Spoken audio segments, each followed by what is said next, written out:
From Eyewitness News, this is Newsmakers. It was an unusual move. A controversial Rhode Island abortion bill transferred from one committee to another to ensure its passage. And that's just one of the issues spurring passionate debates on Smith Hill as the General Assembly session approaches its annual frenzied finish. What else is coming down the pike as lawmakers craft their final deal? This week on Newsmakers, the chairwoman of the Senate Judiciary Committee, Erin Lynch Prata. Welcome to Newsmakers. I'm Tim White. Joining me on the program, Eyewitness News reporter Ted Nesi. Chairwoman Lynch Prata, thank you very much for joining us on the program. It's really good to have you here. You've had a very, very busy week, and we want to start with that. You surprised a lot of people when you transferred the Reproductive Privacy Act from the Judiciary to the Committee on Health and Human Services. Just to get people up to speed why it happened, two Republican senators who are what's called ex officio on the committee were poised to vote against the bill, which would have defeated it. So you switched it to another committee so the bill would survive. And look, per the rules in that govern the General Assembly, that is something you can do. But I'm wondering if there was a bill you opposed and the chairperson switched it to avoid defeat, would you think it was fair play then? Yeah, I mean, whether you like it or not, it doesn't mean it's not fair. I mean, if you know something happens that you don't like, doesn't necessarily mean it was not done by the rules or that it was unfair. This was a very, I think, different situation in that we were given the time by the leadership to try and make something that could pass our standing committee. We have 9 members on our standing committee, and as everybody saw, the first time we voted on it, the Senate version went down 5-4. Our leadership, gave me the authority to hold, the remaining House bill to see what we could do, to see if we could work something out, to see if there was some clarification or some place where we could meet and get a bill to pass. I think the reality is this is probably one of the most important issues to the citizens of the state of Rhode Island, whether you're on one side or the other. This isn't just some run-of-the-mill random bill that people have some feeling or no feeling about. This has sucked the oxygen out of the room since January. This has been the reason why we've had hundreds of people up at the State House yelling and screaming every single day consistently. It was very important, not only to so many members of our chamber, but to so many Rhode Islanders, and it deserved the opportunity for us to give it every look we could to see what we could do to get ourselves to a place where we could have the governor sign a bill. One of the concerns you raised was that the ex officio members hadn't heard all the testimony, and that's why you transferred it. But the committee sent it to, correct me if I'm wrong, they didn't either, right? Well, 7 of the 9 members on Health and Human Services had been co-sponsors. These were all people who had been not only sat through a great majority of the testimony we had in Judiciary, whether it was actually in the room or stayed in their offices and watched it on TV or watched it at home, but these were people who were intricately involved not only with the preparation of the bill, Senator Golden's original bill, and then on to the changes that were made when Representative Williams had put her bill in the House that didn't match Representative Agello's bill. Everybody was involved in the process from the beginning up until the point where we heard it in Judiciary. So I was satisfied that those members had as much knowledge as we did in Judiciary. Sometimes, as you know, Senate leaders and House leaders will say to someone sponsoring a bill, it's not us, it's not leadership killing your bill, it's just, it doesn't have the votes in committee. Isn't every member going to say now, great, transfer it to, I think I have the votes on this committee, send it over there? Isn't this a slippery slope now for you and other members of leadership who are going to be under pressure on any bill that appears not to have votes in one committee, send it to another one? I don't think that it's a slippery slope, again, because I think this issue is so much larger than any other issue we have dealt with in so long. The only thing that this bill has been compared to, at least since I've been there, was the marriage equality bill that we heard, I think it was now 6 or 7 years ago. This bill had so much opinion on one side or the other. This was a bill that whether, it was during a campaign, during an election, whether, it was emails, phone calls, people showing up at offices at the State House. There was so much interest and involvement in this bill, not only, like I said, from the members of the Senate, but from every member of the public. People who are political that you hear from on every issue. People who are not political that you've never heard from before on any other issue. This issue, to me, was one that was unlike anything else that we've dealt with. I want to play a little bit of sound for you, if I could. Republican State Senator Elaine Morgan, who is one of those ex officio members, wasn't happy, to put it mildly, after the bill was moved to a different committee. My colleague Steph Machado caught up with her right after that, and here's what she had to say. Up until a week or say a day, the mother's going to give birth. She can say, I don't think I'm ready to be a mother. And the doctor in Vermont and Virginia also said he would keep a baby, the infant, comfortable until the mother made the decision. That's murder. This bill is so bad, and this is what a process is for. We have a committee. We have a committee process to stop bad bills. This is a bad bill. This is not right. This is murder. This is just horrible, horrible bill. From a technical standpoint, is she right? The way the bill is written. No. So this is part of the misinformation and quite frankly the hysteria that was perpetrated throughout the debate on this issue. There was this sense from those that opposed any sort of codification of our current status quo that we were going to allow for terminations up to day of birth, up to 8 months, 9 months. There was this concern particularly with the definition of health, whether health included mental health, and could a woman walk into her doctor's office at 8 months pregnant, say that she suffered from some sort of anxiety or depression, and have a termination. That is just not the reality. The language is very specific, that any post-viability termination can only occur when it's necessary to preserve the life and health of the mother. We had so much testimony from doctors that once viability occurs, and this is any time between 21 and 24 weeks, depending on the patient, depending on the fetus, and that's based upon medical judgment, that any termination or any instance that occurs after that, the doctor's first attempt is always to deliver the baby. Once that fetus is viable, the goal is to deliver. And it's only in these circumstances where it's absolutely necessary to preserve the life and health of the mother where they would even consider a termination. I spoke with doctors specifically, whether they were neonatal NICU doctors who actually dealt with the babies, whether it was OBGYNs who treated the moms. What happens? How often is this? And it's rare enough where there was a concern that they couldn't come up with any specific circumstances. A lot of the issue we had, particularly, when dealing with Senator Archambault and trying to work out some more specific language, you can't be too specific because they don't really know what the circumstances are going to be, and they don't really know what's going to happen. What they do know is that it's a rare occurrence for these post-viability terminations to occur. What they do know is that no one else should be substituting their judgment, whether it's legal or otherwise, for the medical professional or for the physician that's in the room. These post-viability terminations, when they rarely happen, are occurring in hospitals by physicians. These are not, again, I can't stress enough that these are not things that would happen if I, at 7.5 months pregnant, said, you know what, I don't think I can have this baby, I don't think I can handle this, I need to go have an abortion. That doesn't happen. But it would be legal if the doctor agreed with you, right? Isn't that what Senator Morgan is saying? What she's saying is it would be legal. It's not. It's only legal when it's necessary to preserve the life or health of the mother. Me walking into a doctor's office at 7.5 months pregnant. But their argument is you can drive a truck through that is a very wide margin.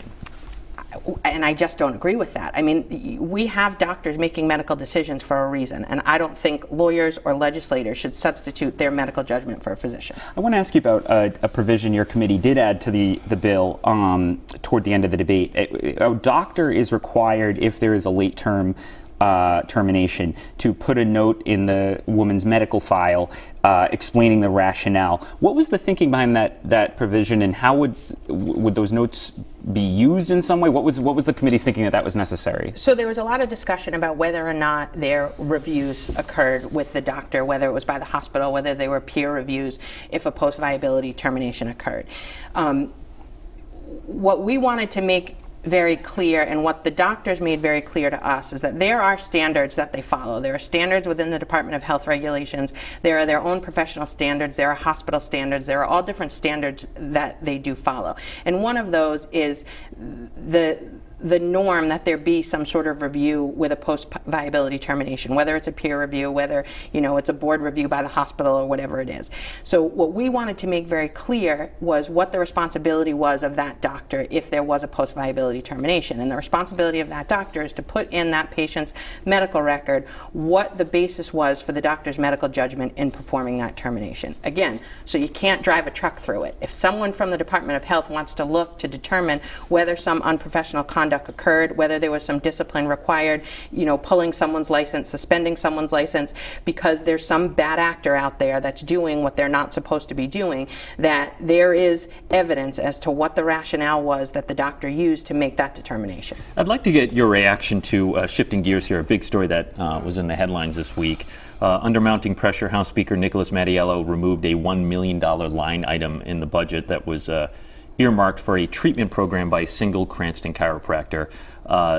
We uncovered his practice received nearly $1.9 million since 2004 from taxpayers. Look, the Senate approves the budget. I was curious if you were aware that it had previously been in the budget. Had you seen it before, or did that surprise you? I'm not on finance, so the $1 million to one, particular doctor, one particular, individual was surprising to me. As you can imagine, I've been a little busy in the last week or two, on other issues. Quite frankly, I think it was your reporting that brought to my attention, the specifics of this issue. I have every confidence in our finance chair, Chairman Conley. I have every confidence in our finance committee that they go through the budget every year with a fine-tooth comb. They determine what's appropriate and what isn't appropriate. It's my understanding, again, from watching interviews, from watching, from reading your articles, that while Speaker Mattiello did pull that out of the budget, it was more out of a it was more of a political move than it was him believing that it wasn't appropriate. Well, what was your reaction when you heard the news? Again, I don't know the budget as well as he does. I don't know the budget as well as Chairman Conley does. I think that. But you're very plugged in, Chairwoman. You're being a little. You're downplaying your influence up there. I mean, I have to think the Senate discussed this behind the scenes a little, and by all accounts, it was a House priority to have this in the budget. When it was raised, it was certainly discussed. And while I do appreciate your feeling that I'm very plugged in, again, the last couple of weeks, I may not have been as plugged in as I wanted to be. When it was raised as an issue, certainly, we discussed it. We discuss the budget all the time. There are so many things that are priorities for the Senate that may not necessarily be priorities for the House. And the thought is, okay, we now have some money out there. What are we going to do with it? What about, certain things that have been cut? Can we put that money, back into it? Chairman Conley, joked that he was going to put a suggestion box outside his office as to what we could do with that $1 million that now, is no longer being used in that way. Not because we think any of this is funny, not because we're, flip with respect to any of this, but there are so many things that the Senate prioritizes and that we want to do to help the citizens of the state of Rhode Island. Any money in a tight budget, and we all knew coming in January how tight this budget was going to be, we want to redistribute and use in the right way. Briefly, before we go to commercial, I'm going from this taping later today for the House budget debate. Speaker Mattiello is saying he wants to shift that $1 million into, I believe, raises for frontline workers who help the developmentally disabled. Is that something the Senate is on board with, for using this sudden freed up money? The Senate has always prioritized human services. We have always prioritized, trying to help those, whether they're disabled, whether they're less fortunate. We've always tried to do what we can to help our most vulnerable citizens. Again, I have every confidence that Chairman Conley will do his best to use that money in the way that it'll best help Rhode Island. Ted's right. We're overdue for a commercial, but I have one more question. Is this an example of why there should be a line item veto in Rhode Island? That's something, again, we've been talking about for years. That's a bill, that's come into the Senate for years. I think that warrants continued debate, certainly. Do you support or oppose a line item veto in Rhode Island? I support it, and I've signed it in the past, the bills that have come in the Senate. Do you think it would pass the Senate if line item veto came up for a vote? For the last couple of months, I've made it very clear I can only speak for myself, so I'm going to speak for myself when I say that it's something I would support. Probably pretty smart. All right, we're going to take a break here on Newsmakers. Our guest this week is Erin Lynch Prata, State Senator and Chairwoman of the Senate Judiciary Committee. Stay with us. You're watching Newsmakers.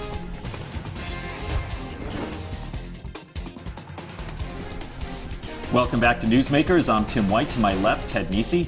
And our guest this week is State Senator Erin Lynch Prata. She's chairwoman of the Senate Judiciary Committee. Ted? Chairwoman, there's so much to talk about the State House, but I want to turn briefly at least to the town the city you represent, Warwick. You are well aware, as everyone watching is, it's still unclear to me exactly what's happening with Warwick's finances, but there's trouble and disagreement, and people are concerned, especially now with this discussion of canceling sports. It is not your job to manage the municipal budget, but on the other hand, you and Majority Leader McCaffrey, Majority Leader Shikarchi are powerful voices up there, and I'm sure you'll be getting questions from constituents. Is there any role for the Warwick delegation in trying to help the city through what appears to be quite a rough patch? So, I think much like you, I haven't really been able to get my arms around where we actually are, with the city. What I can tell you is, in addition to being in the state senate, in addition to trying to do what I can do, to help Warwick, I'm also a citizen of the city of Warwick. I'm also a taxpayer. I grew up in Warwick. I've lived there my entire life. I'm one of 10. I have 9 brothers and sisters. We all went through Warwick Public Schools. We all played sports. The rule in our house was unless you played a sport, you had to get a job. So we all played 3 sports. So, we were constantly at practice or at games. So that's something that is intimately important to me. I've read the press. I've tried to learn as much as I can. Again, we've had so much going on at the State House, so I haven't been able to concentrate, a great deal of my time in speaking. I haven't spoken with the mayor yet directly. I have in passing spoken to some of the other, reps and senators and some of the city council members to see what we can do and how we can help. And I do think that we stand at the ready at the State House to do what we can, but within our limited budget. We don't have some huge surplus where we can just start throwing money to them to try and fix whatever ails them. But it's part of our responsibility. So I do think that we need to continue to monitor, continue to look, and continue to see how we could help and how we can move forward. Do you want to see the state intervene, the governor's administration intervene in Warwick, the Department of Revenue? I don't know necessarily that we're at that point where they need to intervene. Again, I'm not as up to date on the specifics as I wish I was. We have so much going on at the State House that it's very hard for me to concentrate on that, my day job, and what's going on at City Hall at the same time. But if and when, I think that's something that's necessary. That's certainly a discussion I'll have with my leader anyway. Very little in a school budget is discretionary. A lot of it is tied up in the collective bargaining agreement. Mm-hmm. Athletics is one of those things that is a discretionary spending. And I think parents are wondering if that's a scare tactic or a real possibility that they could yank athletics. We seem to hear about this every year or so. Some district, there's a threat to remove athletics. What do you think? I don't know, and I there's some part of me that hopes perhaps that it may be a threat and that it won't be gone. I still have a niece who's a junior. She'll be a senior next year at Tollgate, and she plays lacrosse, and she's devastated at the thought that she's not going to be. Has she called her powerful aunt yet? Well, there may have been a few text messages. So we'll do everything we can to make sure that these kids get the same benefits and the same advantages that we did. One of the things I've spoken about in the last few weeks is my feeling, quite honestly, that a lot of things you learn in life, that you use as an adult, whether it's in politics, whether it's in my legal practice, comes from being part of a team, comes from being on a team, being captain of a team. These are life lessons that kids can't get anywhere else, and I do think to an extent athletics can be just as important as some other standing subjects. What did you play? In high school, I played basketball, volleyball, and tennis. Wow, okay, good. I thought maybe boxing or something to get ready for the State House. No, I was one of 10. That was at home. Let me ask you, before we shift back to the big issues of the State House, do you plan to seek another term in 2020? I'm trying to get through this week, quite honestly. I think we have about 8 more days. As of right now, I enjoy what I'm doing. I think that we're doing a lot of good. We're making a lot of changes, some historic and some, kind of minute that don't get as much attention. I am happy with where we are. I'm happy with where our leadership is. So right now, I wouldn't change anything. But again, a year and a half is a long way away. Would you consider a leadership position? I wouldn't not consider anything, but I don't necessarily have, again, I have an extremely busy day job and I have an extremely busy night job. So for people, you're a family lawyer in your day job. I am. And so, I just try and get through day to day. When I have 5 minutes to think about what I want to do next and talk to my husband about it, you guys will probably be the 10th or 11th people to know. Have you ever talked to the governor about becoming a judge? No. I know you're close to her. No, we've never had that kind of discussion. I don't, I'm very careful about, talking to anyone about anything, in terms of what I'm going to do in the future, because I don't know. I'm just trying to get through day to day. I would never, want to put her in a position where she thinks that any discussion we have is because I'm looking for something or vice versa. That's just not me. And so let's talk about judges, because it came up this week. City Councilman Louis Aponte's brother was appointed to a magistrate position. Magistrates, so people understand, have all the powers of judges. They have a 10-year term. But they don't get vetted by the JNC like Superior Court or District Court judges. The Judicial Nominating Commission. Thank you. Should magistrates go through that process? I think that we do still have a good process, to vet these candidates. It's not it's not necessarily true that magistrates have all of the same powers as judges. There are, some differences. Al Cardona specifically is going to go to truancy court, and I think he has a very unique skill set to allow him to be very successful in truancy court and in the family court. Do I think there's much more that the JNC does that we don't do? Not necessarily. So, I don't have a huge problem with the way the process is now, and I know some people do, so that'll be a continued discussion. Huge issue as we go back to the State House in these waning days is the bill that would potentially allow more lawsuits on clergy sex abuse, among other things. The victims, or in the Province Journal today, Kathy Gregg has a story about victims saying they don't like the Senate version. They argue it shields institutions, including the Catholic Church and the Boy Scouts, potentially from suit. And there's a big push for, and it can get a little arcane, but the discovery rule about discovery in a suit against institutions. Where is that going? Do you see a compromise coming with all the fights happening on this right now? I do. I mean, the reality is, and as you stated before, this is about civil liability. It's not about criminal liability. So I want to be very clear about that. Any childhood sexual abuse criminally, there is no statute of limitations. So we're talking about civil liability. This bill that we're dealing with now, there are two separate versions. Senator Nesselbusch's is slightly different than Representative McEntee's on the House side. And we could very much get into the weeds, on this in terms of what the differences are and what the bill says, because it is fairly technical, and it is very legal in nature. There's no other way to put it. But the bill that we have passed will extend the statute of limitations from, in some instances, from 7 years from the time of a juvenile reaches adulthood to 35 years, and in some instances, when we're dealing with institutions, from 3 years to 35 years. Our bill also keeps states and municipalities within this statute so that they, are also covered. We are trying to get the best bill for the victims. We are trying to get a bill that we know will pass constitutional muster. We've gone through a couple of different versions and a couple of different discussions on this bill because we had concerns. I know I had some particular concerns with one of the original pieces of Senator Nesselbusch's bill and Representative McEntee's bill that came out of both versions. So I am confident that we're going to continue to work on it, and I'm confident that we're going to get the best bill we can for the victims. And that's what we're doing this for. I want to be very clear. This isn't about, making these people come up again and tell these horrific stories. What we have before us now is so much better in terms of the bills that are both in the House and Senate than what our current statutory scheme is. So we do want to look to see, to pass the best bill that we can, and I think we're doing that. The subtext, people think the Senate is protecting the Catholic Church from huge liability and damage. Well, the Catholic Church is not my biggest fan this week, so I can tell you unequivocally that I am not doing anything to protect the Catholic Church, the Boy Scouts, or any other organization. What I'm doing is trying to create the best statute I can that I know will help these victims going forward. I don't want to have, one of these victims running into the courthouse and having, their lawsuit be thrown out for one reason or another because we didn't get the statute right.